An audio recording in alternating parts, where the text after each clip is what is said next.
आइए कहानी एक्सप्रेस के साथ एक सफर पर, जहां हर स्टेशन पर मिलेगा आपको एक ऐसा अनुभव जो आपके दिल को छू जाएगा। आपके लिए है यह सफर। आप तैयार हैं? तो चलिए, यह सफर शुरू होती है।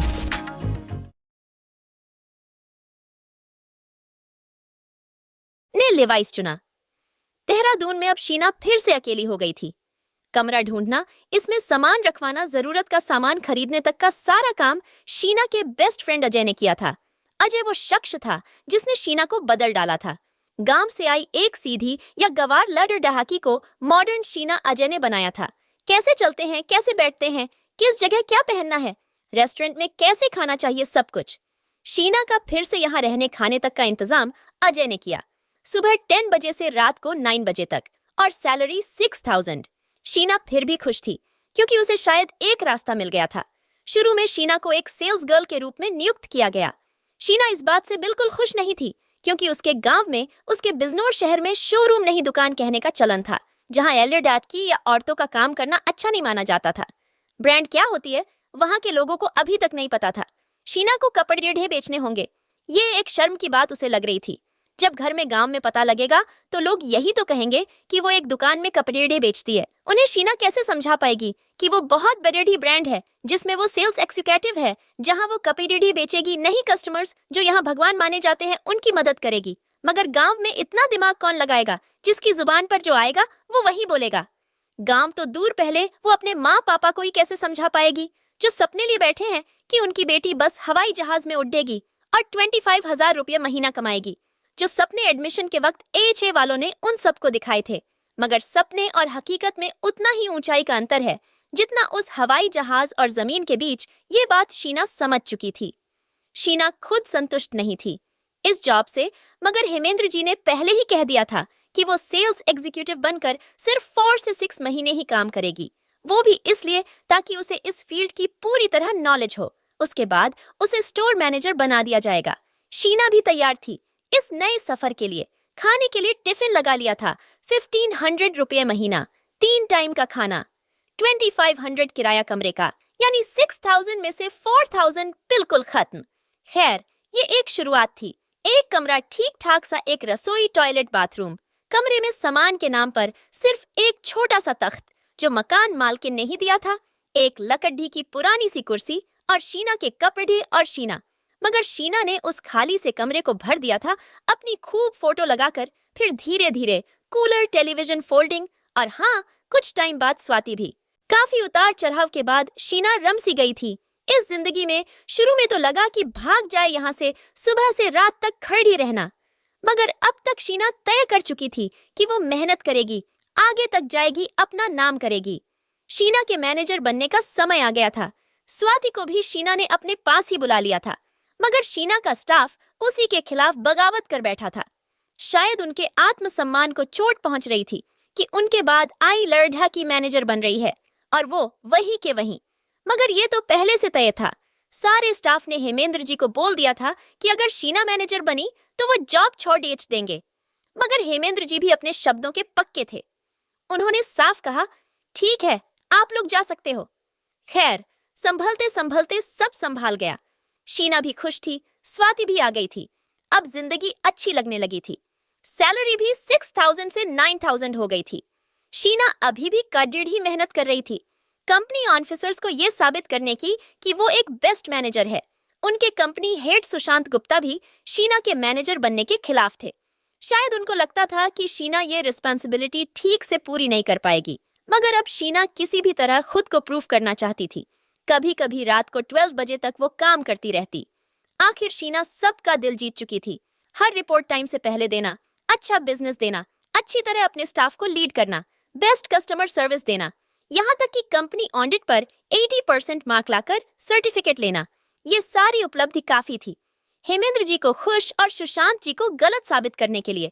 सब खुश थे शीना से, मगर शीना के दिल का एक कोना अभी भी नम था, क्योंकि आज भी उसके घर वाले ये कहने में शर्म महसूस करते थे कि बेस्ट ब्रांड लिवाइस की मैनेजर, यहाँ तक कि पूरे उत्तर की पहली एल्डर डेक की मैनेजर उनकी बेटी शीना है।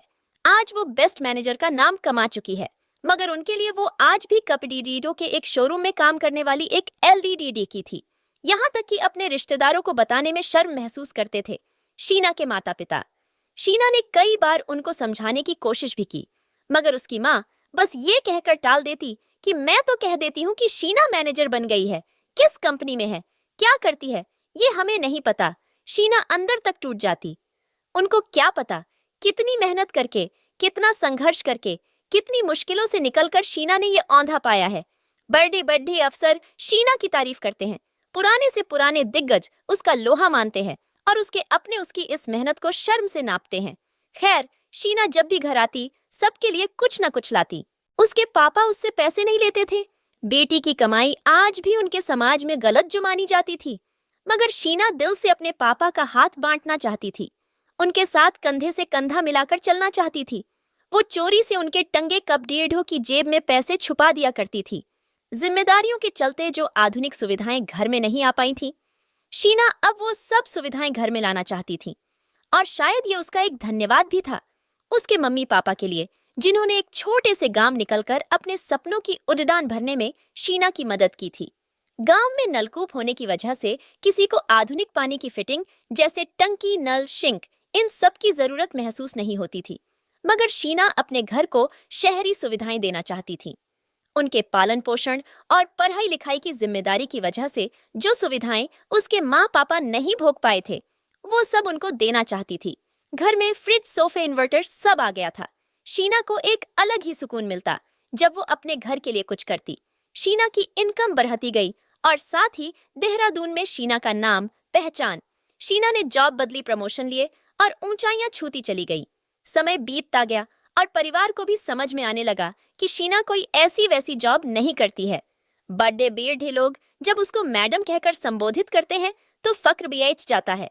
आखिर शीना बुलंदियों को छूती गई और इस बीच उसके जीवन में कदम रखा एक लड़के ने, जिसके लिए शीना पूरी दुनिया से लड़ी चढ़ बैठी। तो ये था शीना का एक और संघर्ष से भरा पड़ाव।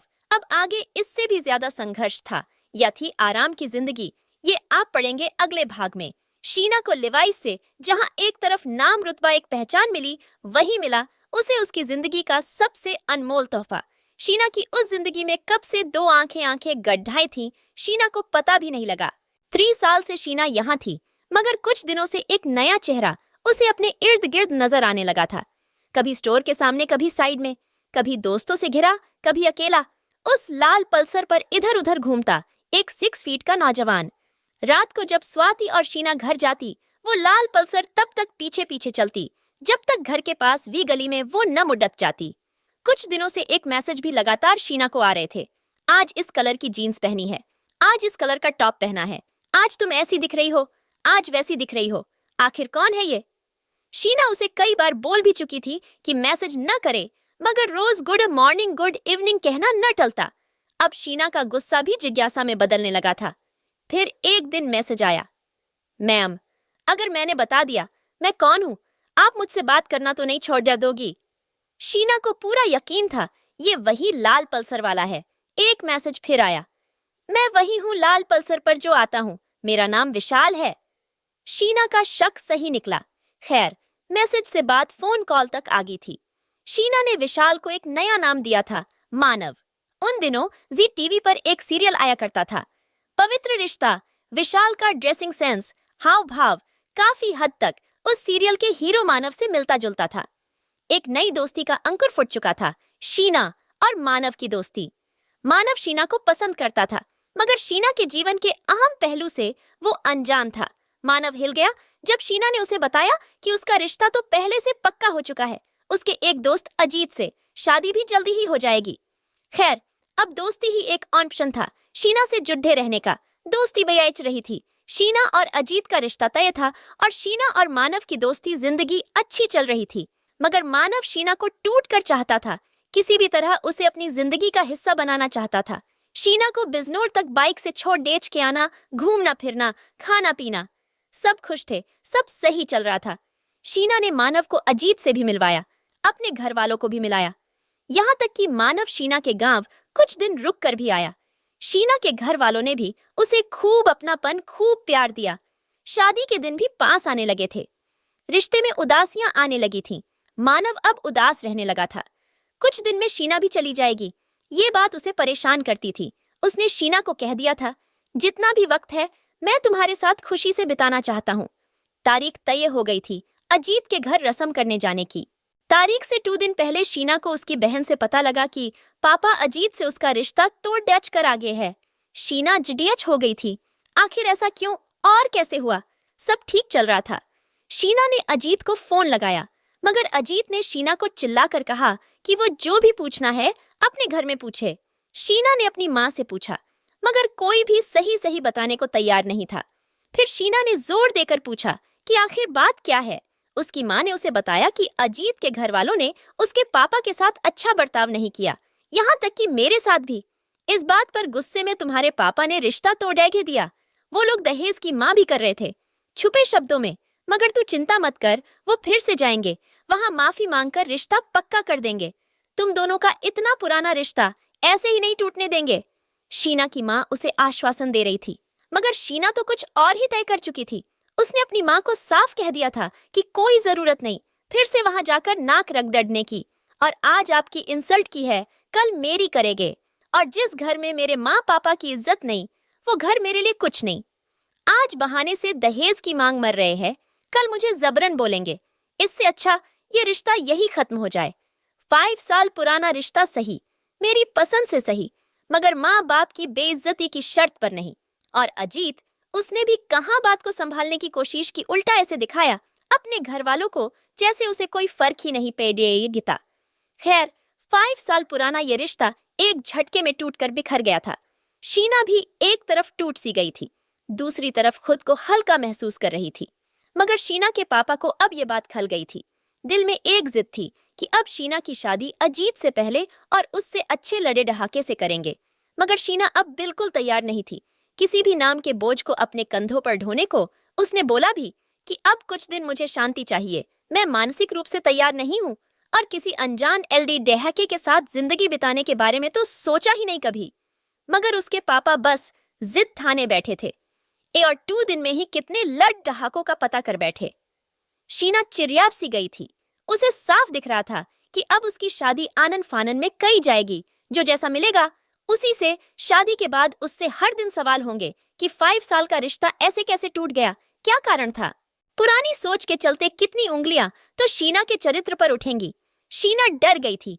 बहुत सोचने समझने के बाद शीना ने मानव का नाम सबके सामने रख दिया।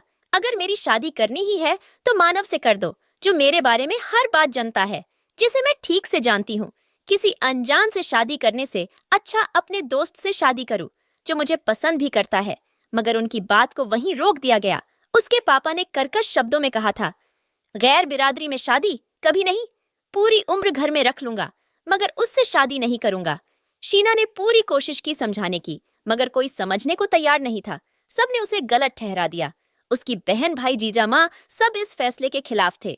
यहाँ तक कि उसको अब देहरादून जाने को साफ मना कर दिया गया।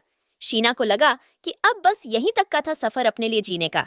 शाम हो चली थी। शीना की उधेड़ेज उन खत्म नहीं हो रही थी। वापस देहरादून जाने के लिए सब बैग तैयार थे, मगर शीना को साफ शब्दों में रोक दिया गया था।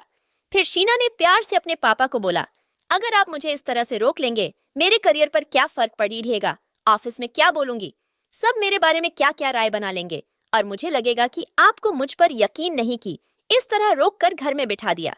यकीन मानो, जिस विश्वास से मुझे मेरी जिंदगी जीने देहरादून भेजा था, उसी सम्मान से वापस आ जाऊंगी, मगर इस तरह मुझे रोक कर मेरे चरित्र को छलनी मत कीजिए।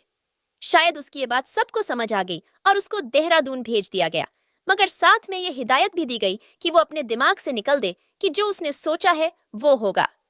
शीना के एक दोस्त, जिससे वो दिल की सारी बात किया करती थी, उसने शीना के जाने के बाद फिर से ये बात घर में छेड़ी की, अगर शीना कह रही है तो इस बारे में जरूर सोचो।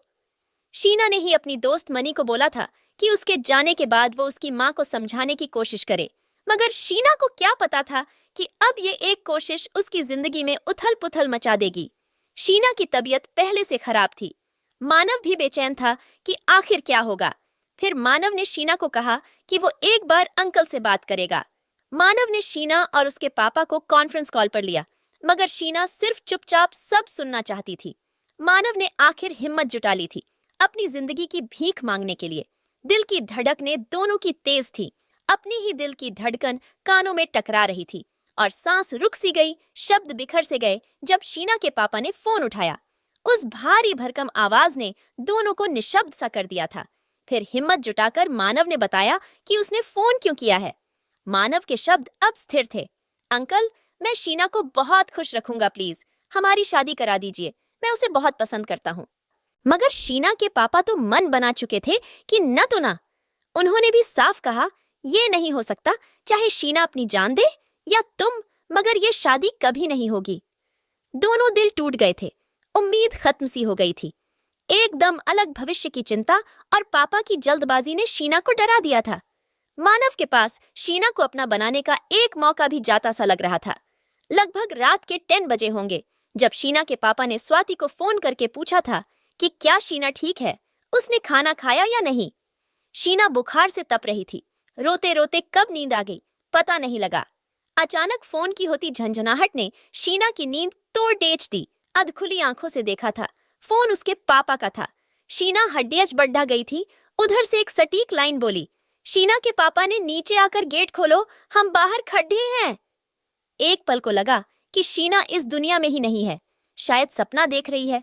रात का 2 बजे, इस वक्त पापा यहाँ, कुछ तो गलत होने वाला है। शीना ने हड्डियां बढ़ाते हुए मानव को फोन किया और बताया कि पापा आगे हैं और अब वो ले जाएंगे मुझे। मानव भी डर गया था। बस सुबह तक रुक जाओ शीना, मैं अंकल को समझा लूंगा। शीना ने फोन काटा और सीढ़ियां उतरकर गेट तक पहुंची। दरवाजा खोला तो सामने पापा को खड़े पाया। शीना को सब धुंधला सा दिखने लगा था। वो शून्य हो गई थी और जब उसकी आंख खुली तो वो अपने कमरे में थी। पापा को देखकर शीना बेहोश होकर कब वहीं दरवाजे ओर गिरी, उसे खुद याद नहीं। कहने सुनने को कुछ नहीं था। शीना और स्वाति को ऑर्डर मिला कि 15 मिनट के अंदर शीना का सारा सामान पैक कर दो। शीना लगभग गिड्ढा गिड्ढा उठी थी। अपने पापा के पैरों को पकड़ कर जमीन पर बैठ गई थी। नहीं पापा जी, ऐसा मत करो, मुझे ऐसे लेकर मत जाओ। ऑफिस वाले क्या कहेंगे, मकान मालिक क्या धारणा बनाएंगे मेरे बारे में, ऐसे मत ले जाओ मुझे यहाँ से। शीना के पापा की आंखें भी बरस रही थी। नहीं बेटे, चलना तो तुमको पड़ेगा। यकीन मानो देहरादून से तुम्हारा रिश्ता खत्म नहीं होने दूंगा मैं। तुम जब बोलोगी तुम्हें तुम्हारे दोस्तों से मिलाने लाऊंगा। बस अभी तुम चलो यहाँ से। बहुत बहस हुई, रोना पीटना हुआ, मगर आखिर शीना हार गई। स्वाति की लाख मिन्नतों के बाद भी शीना को ले गए उसके पापा। शीना को साफ नजर आ रहा था कि बस इतना ही सफर था। देहरादून और मानव के साथ अब वो कभी इन दोनों की शक्ल तक नहीं देख पाएगी। अच्छी बुरी यादें शीना को पूरे रास्ते रुलाती रही। आखिर सुबह 7 बजे शीना बेमन पहुंच गई अपने एक घर जो अब उसे सिर्फ जेल नजर आ रही थी।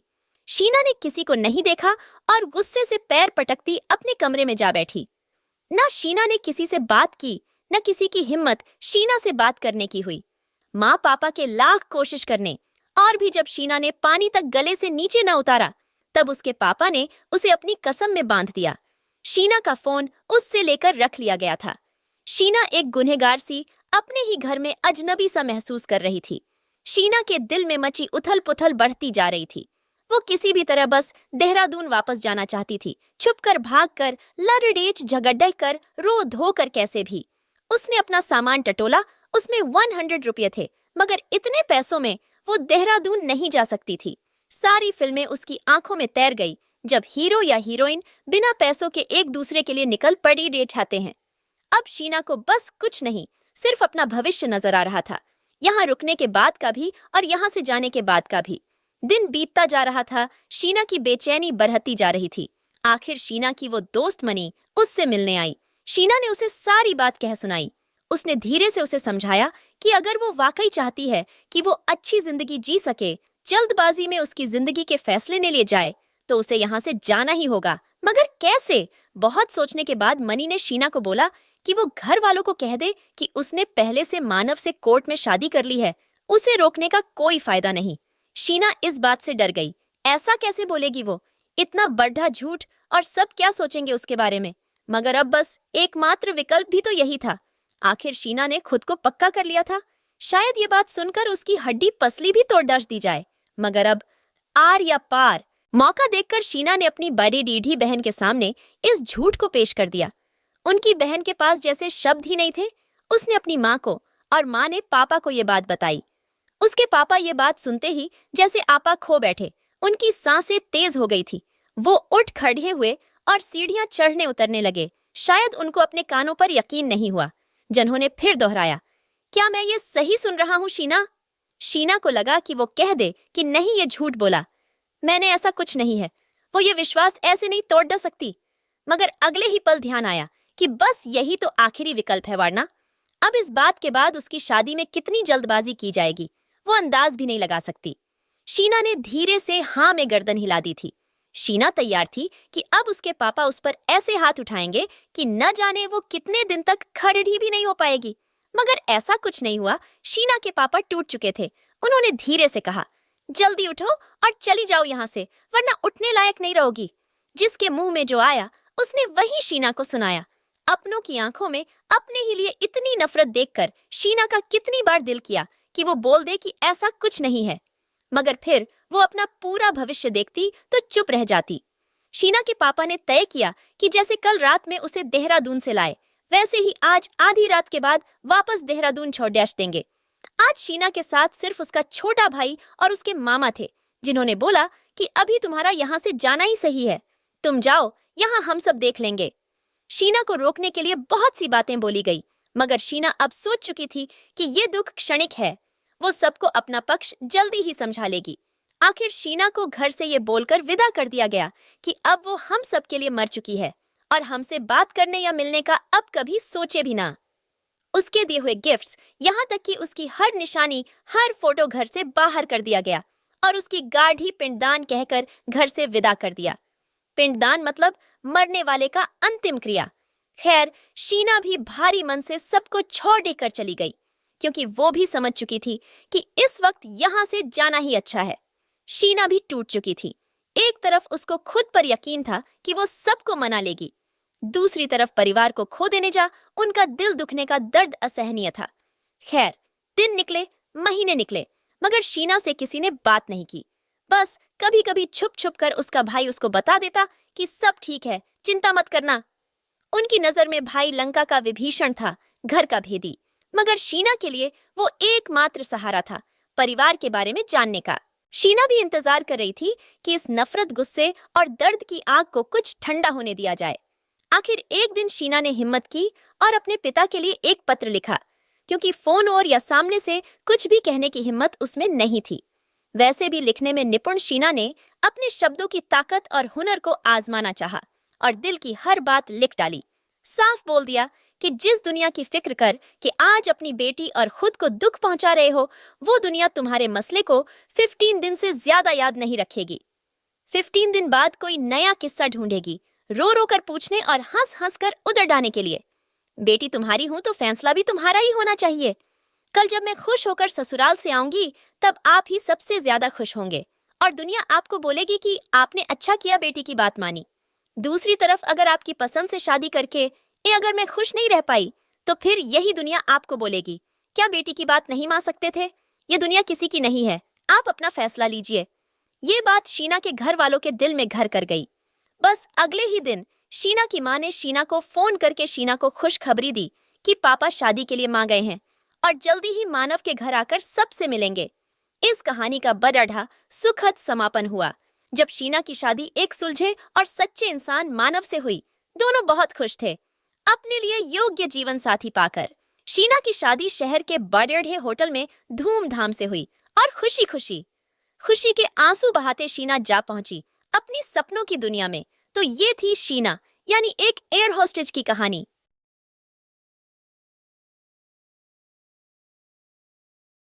पूरी वीडियो देखने के लिए आपका बहुत बहुत धन्यवाद। अगर आपको हमारी कहानियां पसंद आ रही हैं तो वीडियो को लाइक करें और हमें आपकी मदद की बहुत ज़रूरत है।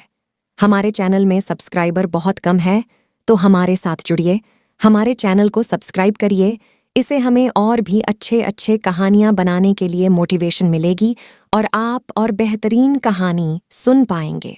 आप और भी बेहतरीन शानदार कहानियां सुनना चाहते हैं तो हमारे चैनल कहानी एक्सप्रेस को सब्सक्राइब करना ना भूलें। धन्यवाद।